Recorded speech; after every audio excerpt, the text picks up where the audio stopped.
소년 시절 과거 급제하고 부모 형제 권세가 대단하고 재주와 문장이 뛰어난 것, 이것이 인생의 세 가지 불행이다. 어린 시절 너무 빠르게 과거에 급제하는 것, 사람이 남들보다 빠르게 성공하면 교만해지기 쉬우며 그 교만이 인생을 망칠 수 있고, 부모를 잘 만나는 것은 타고난 행운이지만 부모에게 기대어 노력하지 않고 게을리 산다면 그 권세를 잃는 것은 순간입니다. 뛰어난 재주를 가지고 있지만 머리가 똑똑하다고 하여 공부를 게을리하거나 나의 능력만 믿고 안일하게 산다면 오히려 성공하기 힘들다는 것입니다. 학력이라고는 초등학교 4학년 중퇴가 전부였지만 일본에서 경영의 신으로 추앙받는 파나소닉 창립자 마쓰시타 고노스케는 나는 배운 것이 없기 때문에 모르는 게 없다고 이야기했습니다.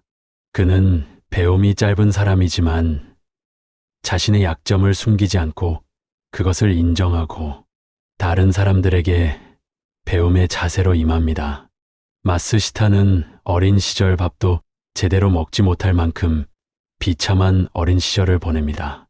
초등학교 4학년 중퇴로 평생 못 배운 한을 가슴에 품었을 것입니다. 나는 하늘의 세 가지 은혜를 입고 태어났다. 못 배우고 허약하고 가난한 집에서 태어난 것이 나의 가장 큰 행복이다. 마쓰시타는 가난이 나를 부지런하게 만들었고 허약함이 건강의 중요성을 깨닫게 했고 못 배웠기 때문에 누구에게라도 배우고 싶었다고 말했습니다. 가난했기 때문에 근검절약하면서 살았고 부유해진 뒤에도 계속해서 절제하며 생활 속에서 큰 부를 쌓았습니다. 병약하고 허약한 몸 때문에 오히려 절제하고 건강관리를 꾸준하게 할 수 있었습니다. 못 배웠기 때문에 어린이건 어른이건 남루해 보이던 유식해 보이던 간에 모든 사람을 스승으로 삼자고 생각했습니다. 나는 초등학교도 못 다녔기 때문에 세상의 모든 사람들을 스승으로 여기며 누구에게든 물어가면서 헤쳐나갔습니다. 열심히 배우는 일에 게을리하지 않았습니다. 마쓰시타는 어릴 적부터 병마에 시달렸지만 100세를 바라볼 정도로 장수한 사람입니다. 얼마나 자기관리에 투철했는지 알 수 있지요. 마쓰시타 고노스케의 길을 열다라는 책에 나오는 문구 몇 가지를 소개해 드리겠습니다. 어려움을 어려움이라고 생각하지 않고 생각을 새롭게 하고 결심을 단단히 하고 나아가면 어려움이 도약의 토대가 된다. 중요한 것은 생각이다. 결심하고 마음을 다잡는 것이다. 비가 오면 우산을 쓰자. 우산이 없으면 한번 비에 젖는 것은 어쩔 수 없다. 그러나 비가 그친 뒤에는 언제 비가 쏟아지더라도 다시 비를 맞지 않기 위한 준비에 신경을 써야 한다. 일과 인생에서 어려움이 오기 전에 미리 우산을 준비하는 것은 참으로 중요한 일이다. 인생에서 땀을 구축하고 준비를 할 수 있는 마음가짐이 필요하다. 또한 인생은 땀을 흘려야 제맛이라는 긍정적인 마음을 가지고 때때로 넘기 힘든 산이 있어도 훗날 더 큰 결실을 맺을 수 있는 과정이라고 여기는 자세가 어려운 시기를 넘기는 가장 지혜로운 태도이다. 배우고자 하는 마음이 있다면 만물은 모두 자신의 스승이다. 헛되이 시간을 보내기에는 세월이 너무 아깝다. 항상 자신을 돌아보고 다시 정상 궤도로 유지해야 한다. 어떤 일을 시작했다면 아직 늦지 않았다. 항상 처음 시작했을 때의 초심을 가져야 한다. 지금이라도 늦지 않다. 다시 시작하면 된다.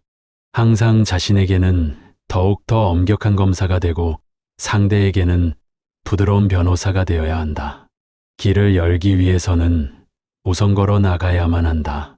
마음을 단단히 먹고 묵묵히 열심히 걸어가야 한다. 지혜는 끝이 없이 생겨나고 끝이 없이 모인다. 어떤 곤경에 빠지거나 처해도 지혜가 끊기는 일은 있을 수 없습니다. 절체절명의 위기나 곤란을 호기로 받아들이고 위기가 찾아왔을 때에도 반드시 방법이 있다는 신념을 굽히지 말아야 한다. 마당을 나온 암탈 작가인 황선미 작가는 내가 공부를 더 이상 할 수 없다는 그 결핍이 나에게는 큰 힘이 되었습니다. 라고 이야기하며 어린 시절 가난에 초등학교밖에 나오지 못하자 도서관에 있는 책을 다 읽으며 기회가 된다면 뭐든 읽었다고 합니다. 이를 보면서 결핍이라는 것은 어쩌면 나를 성장시키는 최고의 원천이라는 생각이 듭니다. 내가 나의 결핍을 어떻게 극복하고 활용하느냐에 따라 인생은 달라집니다. 우리가 흔히 말하는 회복 탄력성은 나에게 오는 시련을 오히려 도약하는 발판으로 삼는 힘입니다. 성공했다는 것은 어려움이나 실패 없이 편안하게 사는 것이 아니라 역경을 견디고 극복해낸 것입니다. 바닥 끝까지 가본 사람은 더 이상 잃을 것도 없기에 더욱 높게 도약할 수 있습니다. 우리가 인생의 초반은 내 마음대로 할 수가 없지만 나의 엔딩은 내가 생각하는 대로 만들어갈 수 있습니다. 누구나 인생에 시련은 옵니다. 그 시련을 어떻게 감내하고 기다리고 그것을 또 기회로 행운으로 전환시키는지에 따라 우리의 성공과 행복이 좌우됩니다. 윤영걸의 30대가 아버지에게 길을 묻다에 나오는 문장 몇 가지를 소개해드립니다. 행복하게 살아가기 위한 5가지 조건. 어느 철학자가 행복하게 살기 위한 조건으로 5가지를 말했다. 첫째, 먹고 입고 살기에 조금은 부족한 재산. 둘째, 모든 사람이 칭찬하기에는 약간 부족한 외모. 셋째, 자신이 생각하는 것보다 절반밖에 인정받지 못하는 명예. 넷째, 남과 겨루었을 때 한 사람에게는 이기고 2사람에게는 질 정도의 체력.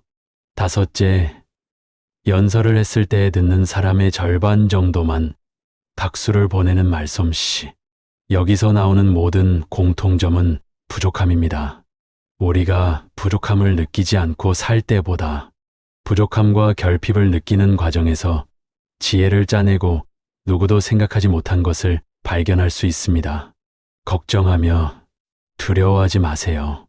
때로는 걱정되는 문제가 나에게 약이 될 수 있습니다. 우리는 역경지수를 높여야 합니다. 부모에게 야단맞지 않고 자란 아이가 훌륭하게 성장하기는 어렵습니다. 실패와 좌절은 사람을 더욱 겸손하게 만듭니다. 그리고 강하게 만듭니다. 약은 몸에 쓰지만 사람에게는 이롭듯이 우리에게 오는 고난은 큰 괴로움을 주지만 잘 버티고 다스리면 더 큰 이로움을 얻게 됩니다. 겨울의 추위가 혹독할수록 이듬해 봄의 매화나무 이파리는 더 푸르고 꽃향기가 진하듯이 비바람과 눈보라를 맞더라도 이겨내야 합니다. 세상에는 나에게 다가온 행운이 오히려 불행이 되어 인생을 망가뜨리기도 하고 불행이라고 생각했던 것이 나에게 행운을 가져다 주기도 합니다. 인생지사 세옹지마라는 말이 새삼 느껴집니다. 끝없는 성공가도도 없고 뜻없이 불행하기만 한 것도 없습니다. 인생의 끝자락에 가봐야 알 수 있습니다. 내 결핍에 절망하고 조급함을 느끼지 말고 발판으로 삼아 자신만의 스토리를 만드십시오.